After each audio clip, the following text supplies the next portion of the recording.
Welcome back to the channel, you kooks. Today in this video we are going to show you how we got to this point in the build where we put in our countertops, we put in our sink, and it is now ready to roll. That was the last thing that we needed to do. So be sure to follow along so you know how to do it. And if you want more details, we have a masterclass on vankooks.com. So check that out. Let's get into it. We're getting our sides, so we're going to just do 3 structural sides to the kitchen galley. So we have our templates. It started with cardboard. We made sure that that fit, made sure everything was square across the front with the other ones. And then we put it on some cardstock to make sure, because this kind of bends. So you want to make sure that it's exact with your square across and that fits. We've got a piece of the plywood that we're going to be using, and I know that this goes this direction and that you'll see this side. So you'll see this side. So I made sure to put down that side on the pretty side of the plywood. So this plywood has like a inside side and then a pretty faced side. So we made sure that the pretty faces are on the correct size, and I flipped them if they weren't. And we fit 3 on here. Last time we left you, I think I showed you how I laid everything out, and Kevin cut these on the table saw for me and got the straight edge nice and clean. And so now I'm just jigsawing this line here, and then we'll be ready to put them in. But this is the fridge side, and so we have, like I showed you, we cut out all of our things to match the Scribe, and we made sure they were straight in front here with the straight edge. We just went down the front and make sure they were straight. Now we're making sure that the fridge is nice and tucked in here, and then we'll put support things here, here, here, and in the back and across where we have our framing stuff. So if you watched our framing stuff, you'll see why we put it where we did, because we're going to go into it right now with this gallery. We cut all the mounting rails and cross members with spare plywood to about 3/4 of an inch. We then get everything in place and start to place our cross members to hold the cabinets together on, and our mounting rails, which we will use to attach the cabinets to the framing of the van behind the wall. Check our framing video to see how we did this. So right now we are adding a 3/4 inch shim to the drawers. So that way when we make our face frames, they are exactly 1.5 inches like the rest of the van.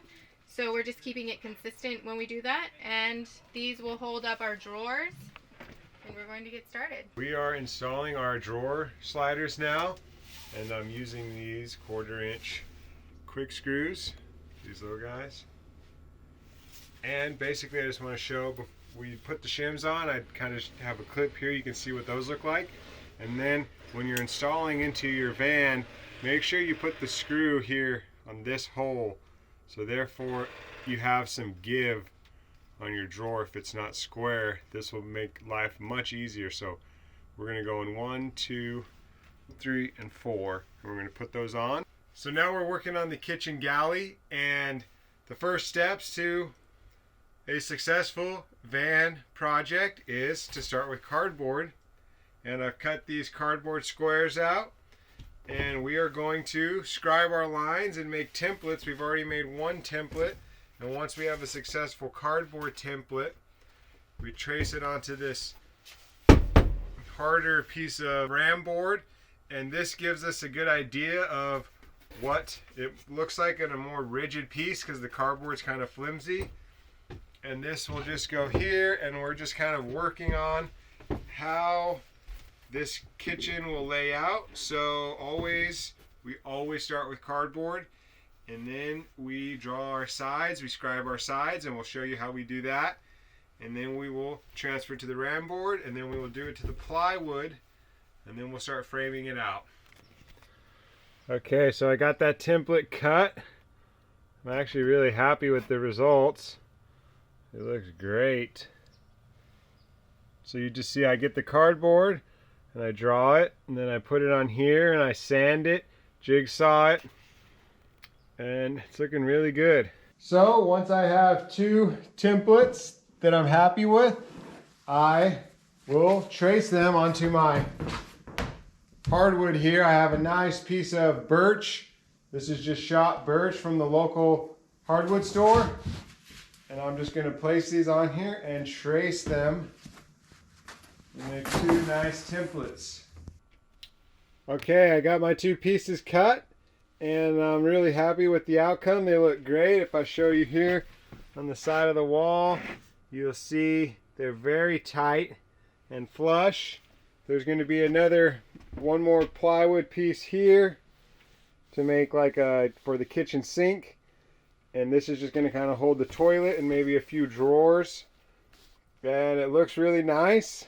And now I need to measure from the wall to here, get that measurement, and then measure from the wall to here. And I need to cut this because this one's still a bit long. And yeah, it's coming together. So just remember, scribe your cardboard, then put it on the template. And once you have that template perfect, transfer it onto your hardwood. And then you'll be happy with your outcome. All right, so out of our 3/4 inch plywood, we have stripped them at 3 inches, and then we're taking them over to the chop saw, and we're cutting them to length that we need, and these are going to be the nailers. So we're cutting the nailers to length right now. We have our sides cut, and we're getting our nailers to attach it to the van so it'll be nice and secure, and so that it will be nice and square together. So we're going to get started on that. We've got our measurements all cut for how far apart they need to be in between our sides. It's now time to install the mounting rails and the cross members. This will keep the cabinet to the wall and hold it together. Alright, so since we have a plywood edge showing here, it would either be showing if we laid it this way or if we laid it this way. So we're going to put this pure edge real wood veneer edging on it, and it has a pre-glued iron-on edge, so you just iron this on and then you shave off the sides, and then that you can paint. It's paint grade. It's actually real wood. It's just like a really thin slice of it, so it just looks like you've used a piece of hardwood here. The veneer edging will have some overhang, and when you want to iron flat, and then you want to iron at an angle so that you could get those edges, because you're going to cut the edges and you want them to be really glued on. So now I just have like a chisel type deal that you just go down with the grain, so the grain curls out that way, and that way you don't get any splits. Alright, so we had a little battle with this kitchen galley unit here. We've been cutting so many templates and scribing so many sides, as I showed you in the beginning of the video, but we were able just to cut a nice square here off the edge. So we just cut a full square, and then we took another piece of 3/4 inch plywood, and we just made our side there, and we showed how Danny made the nice tape line. So we just kind of created a little half box here, and that actually ended up working well. We almost over-engineered it, and we kept it simple, and it looks great. Okay, so our kitchen galley is really coming together. We got our sink in here, and just making sure it fits, and we make sure our Reliance jug fits. This is how we're going to catch our gray water. We found this to be a very easy solution because you literally can just take it out and pour it out. You don't need a dump station.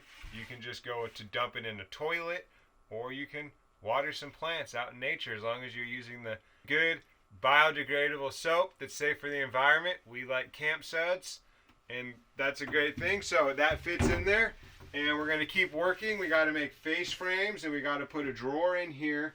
So the adventure continues, and now we're going to go on to the next step. The next step of the process is putting together your face frames. We have a video on how to build face frames linked above, and we'll also be making one soon. You'll also be able to build all your drawer inserts at this time, and also you can cut your door fronts, but do not install them yet because you will need to put on your countertops. So now we're working on our countertop and getting that scribed and cut. So what we're going to do is we have a square piece, so we cut it all square, a little bit overhang on everything. And what you're going to want to do is you're going to want to make sure, like, even if there's air back here, you're not going to want to push this up against that. You're going to want to make sure that this is square the whole way through. So you want this to be square. So we're doing 3 3/8 just because that's like how much it overhangs. 3 3/8, and then you want to make sure it's 3 3/8 over here. And then once you have it square, you're going to want to take your nice little scribe thing that maybe you've already made in this series by now. And it's just a washer. taped around a pencil so that you can get a good connection off the wall. And you're going to want to keep that washer on the wall and draw a line all the way across without touching your front piece so that it doesn't move, and you keep your 3 3/8 or whatever measurement you chose to keep it square. So then you're going to go and you're going to cut that, and then it should be square when you bring it back in. We cut our piece and we cut our front edge, accounting for our 3/4 inch drawers that'll be hanging right here.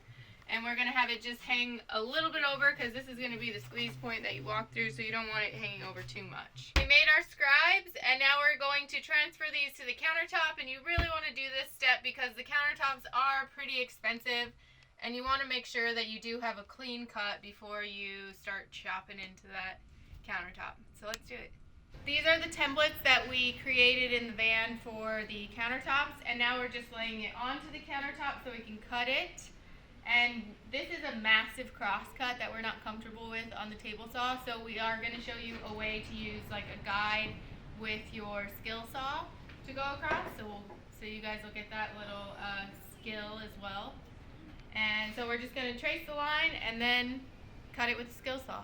We got our fence here. It's just a nice little removable fence guide that you can just clamp down. This is great to have if you don't have a table saw. We don't feel comfortable cross-cutting this super heavy block of wood. So now we're going to take our circular saw and we're just going to run it along this guide, and we're going to cut this butcher block. Now we have it raised up above so I don't chop into the table, and we're ready to go. Cutting the butcher block with the removable fence worked great. You're going to want to really take your time here because this butcher block was expensive, and if we messed it up, we'd have to spend a lot of money to buy a new sheet. We got a tight squeeze here because we need this huge sink to fit on this tiny countertop. So we made sure it fit before we put the countertop on, but now I just drew reference points underneath of where the actual structural pieces are, because we don't want to like drop it down and then it drop down into a structural piece. So I traced that there so that we can put the template on and make sure it drops in between the structural pieces and not on top of them. See, so these are where my structural pieces are. We cut out a section so it can drop down in there, and we have to add a 1/2 inch to each side of this. Next, it's time to cut and mount the sink into the butcher block. We took a lot of time getting this right because if we messed it up, we would have to buy another piece of butcher block. So first thing was we drilled holes in it, and then we got in with the jigsaw and we cut the circle out. After that, we stained it with a nice shellac. I believe it was called the Good Stuff. And once we did that, we let it dry. Make sure you wear your mask. This stuff is toxic. We then caulked the sink, threw it into place. Now that I have it siliconed, I'm just going to get these little clips and rotate them so that they can be screwed in, and this thing will move up as I screw it in, and it'll clamp onto the countertop, and that's how it'll install. So sure I can show you guys. See how it's moving up? So I'll just do every single one of these tabs around the side until it is cinched down, and I'll make sure that silicone isn't coming out to the edges there, and hopefully my tape saves me from a lot of work. So I just put a bead of silicone down, and then the strainer will come with a rubber and this silver thing. So you'll put this down and the rubber will go underneath. We'll get that silicone. All right, some more might squeeze out, but you put this underneath and then this to screw it tight.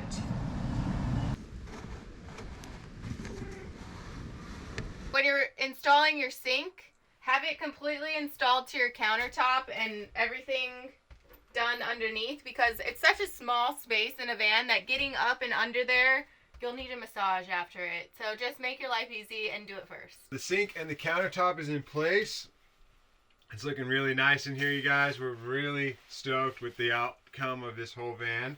When you're attaching your countertop, you remember when we built the cabinets, we had those two little strips of wood. You're going to want those so you can screw up into it. I got these inch-long quick screws. And if you don't know what quick screws are, it's going to save you a lot of time in your project. They don't call them quick screws for nothing. These things send right in through the wood. And we're just going to put a few screws underneath, and then we're going to cinch this countertop down, and then we're going to be very, very, very close to being done. So let's do this. So on these hard to get to tight areas of the van, it does help to have this 90-degree bit here. So you can just see I have my Phillips bit here on the end, and I can kind of just get in. This is a Milwaukee one. This one's actually one of the better ones we've ever used. And you can kind of turn your tool any way you want and just get in there, and you can hold this and apply some force. And we love this piece, and there will be a link in the description for this. And I'll just show you real quickly how I do it. I like to preload my screw on there, and then I kind of punch it up in there, get it stuck. We've been using this Lively impact driver, and we've been using this for the entire van build. This and a few other Lively tools. They're not bad. We're going to work on a review for these and tell you guys whether or not they're worth it, but it's worked. We've used it this entire project, and we're putting them to the test. Now our kitchen is finished. We got the butcher block in. We had our templates. We put them down on our butcher block, and we have a nice clean edge there. You know, the van curves, so we had to make sure our templates fit before we went and cut into this really expensive butcher block. And we have some drawers to put all the pots and pans in, your plates, everything else you would need in a kitchen. This has more than enough room in here with these three massive drawers. And then she also is going to have one of those cooktops that you can take out and cook at a campsite table or something. So that's just going to slide in there and be tucked away real nice. And then she has the Dometic fridge here for one person. So it's brand new, hasn't even been used at all. And then we got the sink here. This is a pretty good size sink. I really like this size sink. You can still have stuff in here and wash your dishes. You can flip this around and take a shower outside if you wanted to. She has enough water to do that. And then there's just lots of flip down drawers, you know, for your sponges and stuff. And the reserve water, or the gray water, is underneath. And there's some drawers for like toiletries and stuff. And just more space to put stuff. Thanks, Kookz, so much for watching. And if this video was helpful, please share it with a friend. And another thing you can share with a friend that is building a van, this will be super helpful, is we are building a masterclass. We've built so many vans and made so many videos on YouTube that we just want to make it module by module by module so that you can get out there and have the confidence to build your own van. And we really hope it is helpful. We've been working really hard on it. So make sure to sign up for a nice early Kookz discount. And it's on vankooks.com. It'll just be on our front page if you want to sign up for that. And if you're in the future, it's available. So check it out. Make your life easy. All right, Kookz. Be sure to share with a friend, like, subscribe, do all that good YouTube-y stuff. And we'll see you next time, Kookz. Peace out.